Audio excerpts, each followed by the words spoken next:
Marie, enceinte de Jésus, part en montagne, part voir sa cousine germaine Élisabeth, qui aussi est enceinte de plusieurs mois avant elle, 5-6 mois, et Élisabeth va enfanter du précurseur, de celui qui crie dans le désert à pâtisser les chemins du Seigneur, Jean le Baptiste.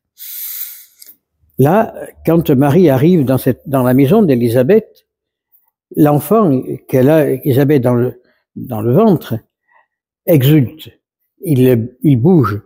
Et Élisabeth dit, mais pourquoi cet enfant bouge? Pourquoi cet enfant me fait mal? Mais simplement parce que cet enfant exulte à la joie d'attendre et de voir son Sauveur, de voir Jésus. Élisabeth dit, béni soit celui qui vient au nom du Seigneur, béni sois-tu Marie qui va donner le Sauveur, béni sois-tu parce que tu viens me rendre visite. Et Marie dit, Magnificat, mon âme exalte le Seigneur.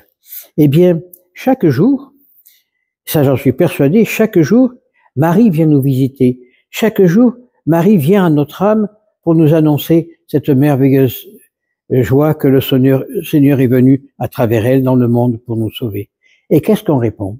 Est-ce que nous sommes capables de répondre comme Élisabeth, béni sois-tu qui viens me rendre visite, ou fous-moi la paix, j'ai autre chose à faire que penser à toi. Ben, le monde d'aujourd'hui dit ça, fous-moi la paix, moi j'ai autre chose à faire, j'ai les cadeaux à préparer, j'ai le repas à préparer, j'ai la famille à visiter, j'ai autre chose à penser que à la naissance d'un enfant dans une mangeoire. Et pourtant, c'est cet enfant dans la mangeoire qui nous a donné la vie. Et pourtant, c'est à travers le oui et le fiat de Marie que nous avons la vie et que nous possédons en nous cette vie éternelle que nous sommes peut-être pas capables de garder, puisque à travers les truchements de la vie, à travers tout ce qui se passe dans la vie, bien des fois, on oublie que Dieu nous a donné la vie et qu'il est là parmi nous. Eh bien, Marie est là pour nous le rappeler. Marie, c'est cette mère constante, cette mère fidèle qui est là pour nous dire « Reviens, reviens ». Est-ce que nous sommes capables de revenir? Ben, dans ces quelques jours qui nous séparent de Noël, méditons ça. Est-ce que nous sommes capables de recevoir le Seigneur? Est-ce que véritablement nous nous préparons au fond de notre âme à la venue du Seigneur? Est-ce que nous sommes capables, avec les gens de chanter gloire à Dieu au plus haut des cieux? Ou préférons-nous rester assis dans un coin, attendre que ça se passe? Mais c'est ça, l'attente de Noël. C'est ça les temps d'avant que nous a préparé l'Église pour nous préparer à cette venue du Seigneur, à nous préparer par une bonne confession, à nous préparer par nous mettre nus en nous-mêmes pour voir les erreurs de l'année, pour voir ce que nous avons fait de bon dans l'année et faire la balance, savoir de quel côté passe la balance, savoir si nous serons vraiment dans la joie de Noël, si dans cette joie de Noël, Marie viendra nous visiter, ou si cette tristesse que nous apporte Noël parce que nous sommes pécheurs nous éloigne de la vérité tout entière. Si, et je me répète souvent, Saint Benoît le dit, savoir ouvrir l'oreille de son cœur et écouter la voix du Seigneur et permettre, le Père Joseph, quand j'étais à l'abbaye, il nous disait toujours, Dieu parle pire qu'une concierge. Il ne s'arrête pas de parler dans notre cœur. C'est nous qui le mettons à la porte, c'est nous qui mettons des boules qui pour empêcher de l'entendre. Et qu'est-ce qu'il nous dit tous les jours, Jésus? Et Jésus nous répète toujours la même chose. Viens, suis-moi. Prends ta croix, suis-moi. Et tu verras, je ferai de toi un pécheur d'hommes. Ce qu'il a dit aux apôtres. Il nous le dit sans cesse. Je ferai de toi un pécheur d'hommes. Mais pourquoi? Pourquoi nous devons être pécheurs d'hommes? Pas pour faire de grandes choses, pour pouvoir, par l'exemple, par la vie quotidienne, ramener les gens à la foi. Hein? C'est tout. C'est ce que nous demande Jésus par notre vie de tous les jours. Nous devons ramener les gens à la foi. Pas de cinéma.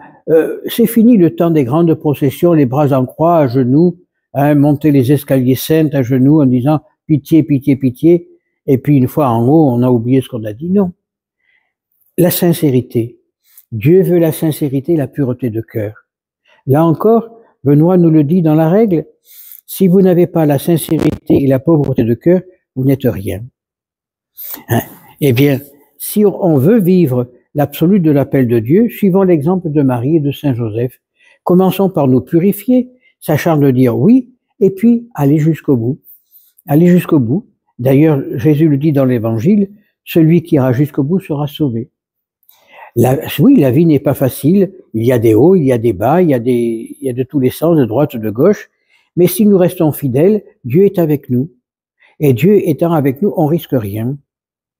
Seulement, bien sûr qu'il y a toujours des événements dans la vie, les gens qui enquiquinent, les gens qui sont là, qui nous espionnent ou autre chose. Et quelle importance! Quelle importance! Il n'y a que avoir cette vision de Dieu. Et quand on a la vision de Dieu, rien ne peut nous atteindre. Alors, bien sûr, c'est pas toujours facile. On se dit, ah oui, mais Dieu, on le voit pas. Tandis que le voisin qui nous embête, on le voit. Ou la voisine, bien sûr, c'est un exemple que je donne. Hein. Eh ben oui, mais les voisins et la voisine, c'est Dieu qui est à travers eux. C'est Dieu qu'il faut voir à travers eux.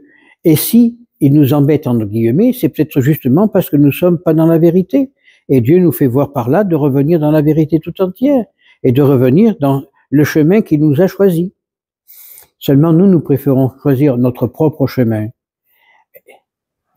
Alors, quand on choisit notre propre chemin, on va où? À la mort. Et là, je prendrai l'exemple de Saint Jean de la Croix. Il y a deux routes. Une route pénible qui monte dans un chemin tortueux, plein de ronces, de tout ce que l'on veut, qui monte au paradis. Et puis, il y a ce grand boulevard qui va en enfer. Et Dieu nous laisse libre de choisir. Ou à droite ou à gauche. Mais tu peux pas marcher les deux. Tu peux pas faire un pas d'un côté et revenir faire un pas de l'autre. Non. Quand tu as pris un chemin, tu y vas jusqu'au bout.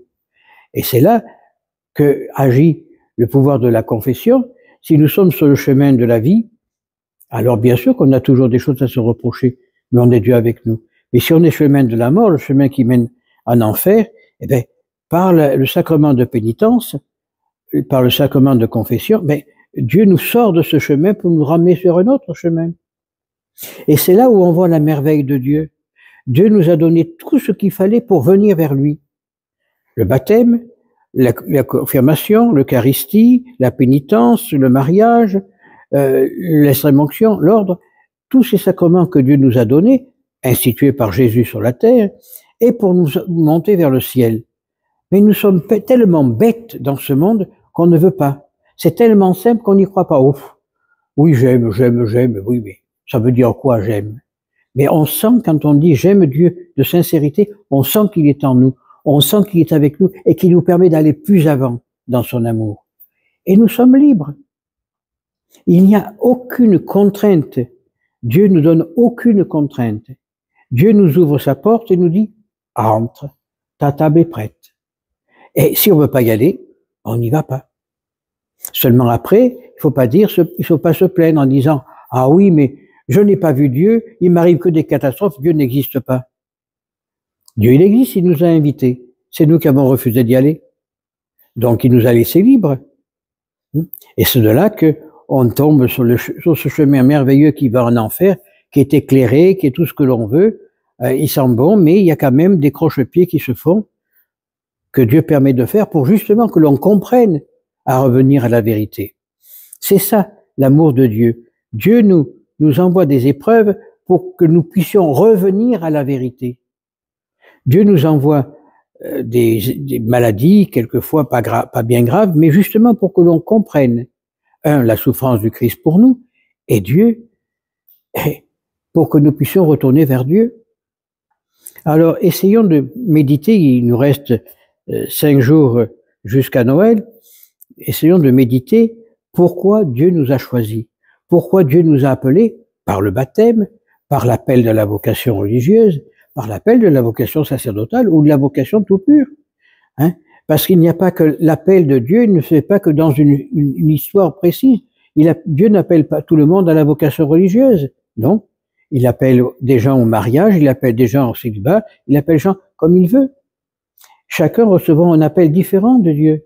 Mais à nous savoir vivre cet appel, non ah oui, mais quand on a l'appel de la grâce pour un mariage, une fois qu'on est marié, d'aller courir ailleurs.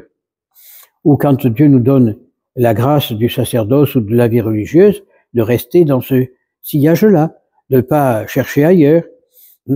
Ouais, quand on voit je revois Patrick qui est allé dans une secte et qui a reçu la barrette de cardinal hier, non. C'est là où on voit l'orgueil humain. C'est là où on comprend que Dieu nous laisse libres. Après, il y aura des problèmes qui arriveront, mais tant pis, Dieu nous laisse libres. Tu veux faire ce chemin, fais-le. Tant pis pour toi. Dieu met sur notre chemin et sur notre route des gens et des faits pour nous faire comprendre la réalité des choses. Si on ne veut pas écouter, tant pis pour nous. Mais Dieu est toujours là. Dieu est toujours là.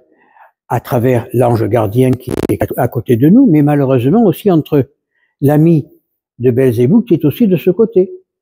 Et ils sont tous les deux en train de se battre pour nous emmener où? Un à la mort et l'autre à la vie. Et là, Dieu nous laisse libres de choisir le chemin que nous voulons. C'est ça la merveille de Dieu. Dieu nous laisse libres. Quand on n'aura pas compris ça, on n'a rien compris. Dieu nous laisse libres de la vie ou de la mort. C'est nous qui faisons notre propre vie. Il nous donne tout ce qu'il faut pour aller vers lui. Si on veut pas le prendre, on suit l'autre chemin. Mais l'autre chemin, c'est le chemin de la mort. Et je dis souvent, il y a deux portes. Une porte qui s'ouvre dans les deux sens et une porte qui s'ouvre dans un sens. La porte de Dieu, elle s'ouvre dans les deux sens. Tandis que la porte de la mort ne s'ouvre que dans un sens. Et une fois qu'on est rentré, elle s'ouvre, elle se ferme et on ne peut plus sortir. Alors, demandons à travers le Saint-Esprit, à travers l'ange Gabriel, à travers Raphaël et les autres anges, notre ange gardien bien sûr, de nous amener petitement et sérieusement devant l'enfant Jésus de la crèche et devant ses bras ouverts d'ouvrir les nôtres pour le recevoir et dire gloire à Dieu et paix aux hommes sur terre.